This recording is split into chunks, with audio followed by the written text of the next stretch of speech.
last game, after the game and my post-match, I praised the effort of a few individuals and thought they had an outstanding effort in the game. This game, I can't single anyone out. I think it was an entire team effort that was outstanding. We asked them to be dominant. We asked them to embrace the conditions, embrace the physicality of the opponent, and I think we did that and more. It's hard for me to remember a performance away from home this dominant without getting a result. So yeah, the result hurts, the performance doesn't hurt. I'm proud of the guys, proud of the way they competed. Disappointed to give up the first goal in the fashion that we did from our goal kick and 2 passes, and we give up a goal. That's not how we defend. That's not our style of defending, and that hurts a little bit.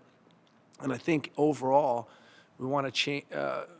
We want to that dominance in possession. We want to translate that into more chances in front of goal, and that was lacking as well.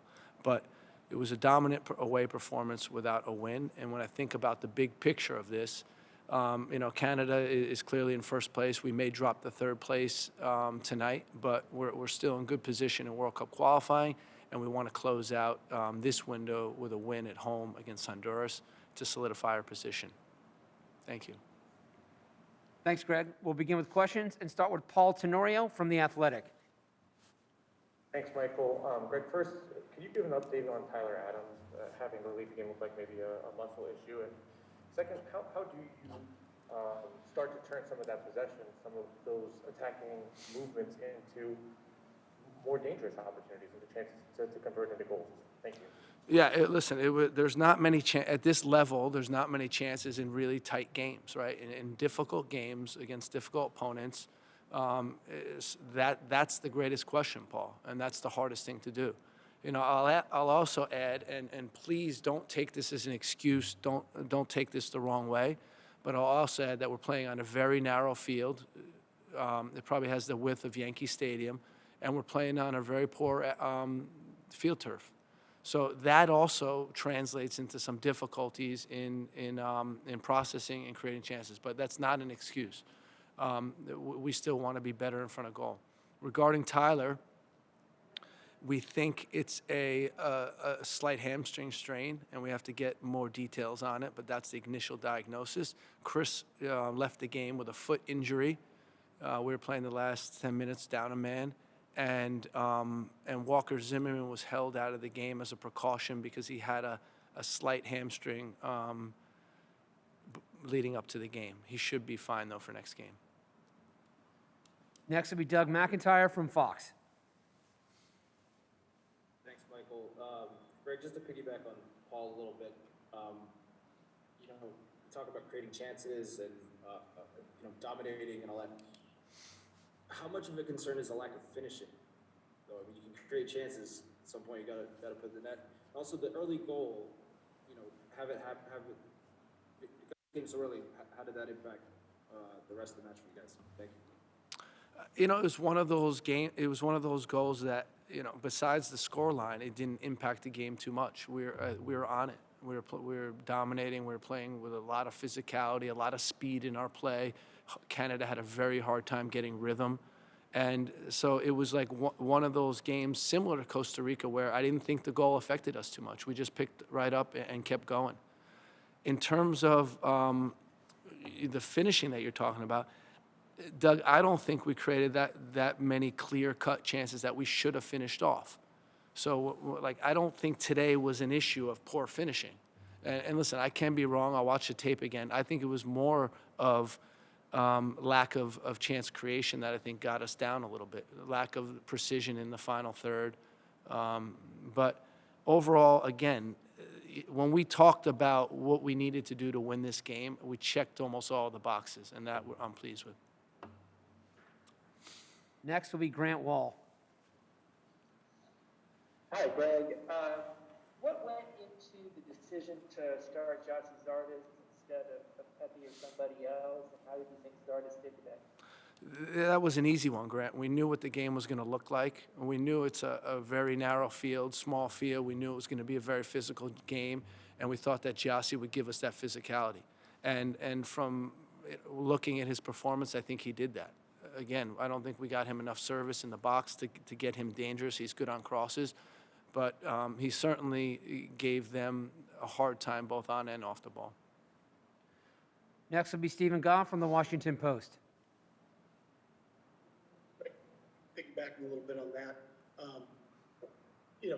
is there a clear striker on this team, or are you going to continue to have to rotate guys in and out depending on performance and form? Where do you think things stand at that position now? Again, I think that all these opponents are different. All of them bring different elements, and we'll pick the best striker that we think can get the job done in that particular game. So it will be a game plan specific striker. Now, Ricardo's a player that just went over to Germany. He's just breaking in there, and I'm sure he's going to have a long runway with the national team, and it's just about getting him confidence and getting him game time at the highest level, and I think he'll eventually do that. With Jesus and Gyasi, they're not in season yet, so it's hard to really see the form that they're in to say, okay, this is the guy who's going to be leading the line for 3 games in a row. So part of it is game plan specific, and part of it is the form of our strikers that we're choosing other guys for other games. Next will be Sam Stejskal. Thank you, Michael. Greg, Canada came out with a very physical approach and maintained it all game. You sort of touched on it a little bit initially, but what did you think of that approach from them? And how do you think your guys handled it? Well, they couldn't handle our physicality, Sam. That's plain and simple. We were running them all over the pitch. And when you look at duels won, when you look at our pressing, they had a very, very hard time dealing with what we were giving them. So, I think we dealt with it more than all right. Again, when you're talking about the size of the pitch, when you're talking about a small pitch, purposely lined to be 70 yards wide or 69 yards wide, it makes it more combative. But I think we dealt with it well. Next will be Ron Blum from the Associated Press. Hey, Greg, as you look ahead and you try to judge where you stand in qualifying, is it simply win the last 2 home games or is your calculus different? And with the forecast for Minnesota on Wednesday now below 0, is it still 100% that the game's going to be there? So regarding World Cup qualifying, in the big picture, as I mentioned, our focus right now is finishing off the window with a win against El Salvador. We know it's easier said than done, but that's going to be our goal. That's going to be our focus. If we can do that, we'll be in good position. And then it's about going into the last window and getting results. And, we're confident we have a team that can do that. Regarding Minnesota, I haven't checked the latest temperatures, but as far as I'm concerned, the field is good, and it's a green light. Next will be Jeff Carlisle from ESPN FC. Hi, Greg. You had some transition opportunities at times. It seemed you guys were reluctant to really kind of go at them and settle for passing square or backwards. I mean, why don't you think your team was more aggressive in some of those opportunities?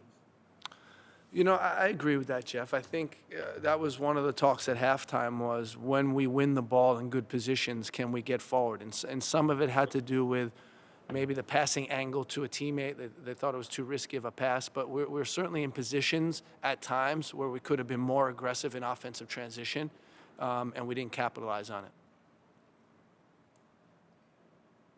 Next will be Ryan Talmadge from Goal.com. Hey, Greg, just looking at Canada, obviously they've played you guys twice now. They have a win over Mexico, and they're top of this table, and this is really all new for them. They're a team that's grown immensely over this cycle. So what is it that's allowed them to do that? They're in these games where they aren't necessarily dominating the ball or having the better of the play, but how have they kind of pulled it off to go to where they are now? Yeah, I don't think they dominated much of anything tonight, to be honest. But give them a lot of credit for their resiliency. And one thing that separates Canada from most of the other teams in the group is the quality of their strikers and their ability to finish a really small amount of chances. They didn't have many chances in this game, but they were able to finish it off. And that first one is a great example. It's a play out of nothing that 2 quality players make and gives them the win. So you know, they deserve credit for that. They've been doing it. They've been resilient all qualifying window. They're leading the group for a reason because of that. And, you know, again, wish them well in all the rest of their games. We are leaving tonight, so we will take 2 more questions for Gregg. Next will be Henry Bushnell. Hey Greg, appreciate your time.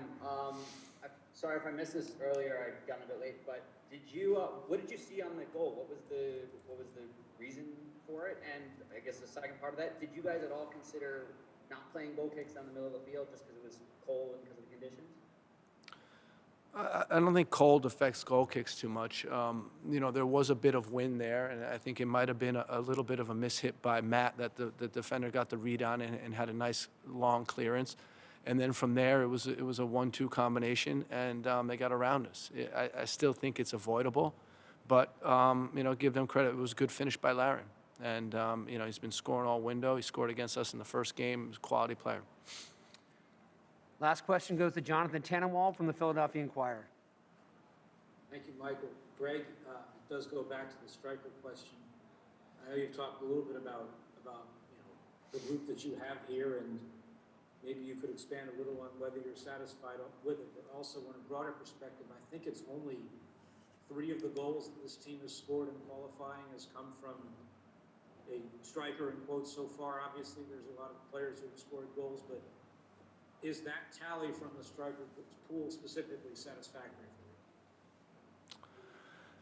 you? You know, I would have to go back, Jonathan, and look at the chances that they're getting and see how they're converting them. But overall, we know that generally we create chances for our striker with our game model, and we believe that we have quality guys that can finish them off.